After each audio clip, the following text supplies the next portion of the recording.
everyone, welcome to Electronics and Telecommunication Department. Today we are performing a lab on Digital and Microwave Communication Engineering. The name of the experiment is ASK Waveform Study.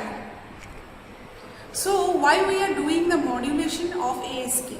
Because to transmit our data from a sender to a receiver, we need an antenna. But the property of an antenna is to transmit only the analog signal. For this, the digital signal have to modulate in the analog form. For this reason, we need ASK modulation, FSK modulation and PSK modulation. Today we only study about the ASK form. See, this is the block diagram of ASK waveform modulation. This is the modulating section. Here we have three sections of where this is the unipolar binary section generator, this is the carrier signal generator, and this one is the output ASK signal. Here the unipolar binary sequence, what we are giving as a data is mixed in the mixer circuit with the carrier signal, that is the high frequency signal, and after modulation we getting the ASK modulating signal. In the waveform, here we are having the data as 110010. This is my modulating input data or signal, and this is the carrier signal, that is the high frequency signal. And after modulation, you see only in the 11 section we are having only the modulating signal, but in the 00 section there is no signal or zero signal. After modulation, we need to get it back by the help of demodulator. In the demodulator, this is the block diagram where the modulated signal, that is the ASK generated signal, is fed back to the rectifier, and after rectification it is getting into the LPF, that is the low pass filter, and then to the comparator. After all of these, we are getting the data signal, that is the binary sequence digital data what we are giving as an input. This is the demodulated waveform of the input data as a demodulator.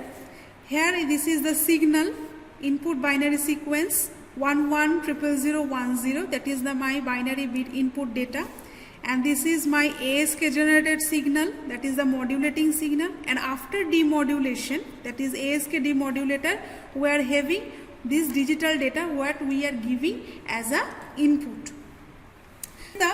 So this is the theory part of this experiment. Further, the experiment is explained by our Uttam Ghosh sir. Hello everyone, अब हम दिखाएंगे ASK trainer kit. ठीक है, इसको कैसे practical में हम CRO में वेवफॉर्म देखेंगे वो हम दिखाएंगे. अभी जो बोला है मैम, थ्योरी में सब कुछ बता दिया. ठीक है, अब हम यहाँ पे दिखाएंगे. देखो यहाँ पे ASK सिग्नल, ठीक है, कैरियर सिग्नल और डेटा सिग्नल.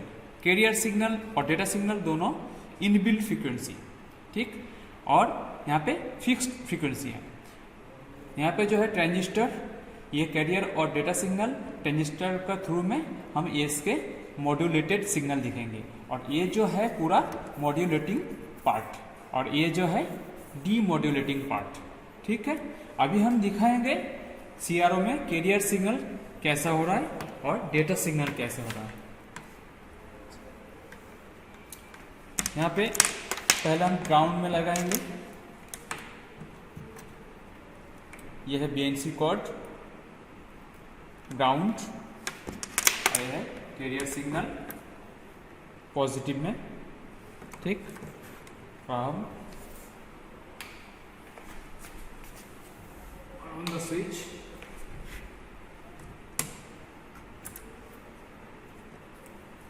यह है सीआरओ. सीआरओ में हम कैरियर सिग्नल देखेंगे. कैसे कैरियर सिग्नल देखें, यह है कैरियर सिग्नल. ठीक है, और दूसरी चैनल में हम देखेंगे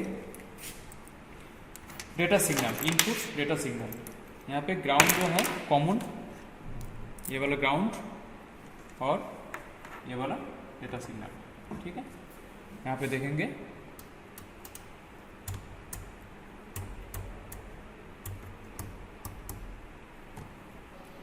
देखो ये है data signal, input data signal, ठीक है। सीआरओ में देखा रहे ये 1 और 0, फिर ये 1 ये 0, ठीक।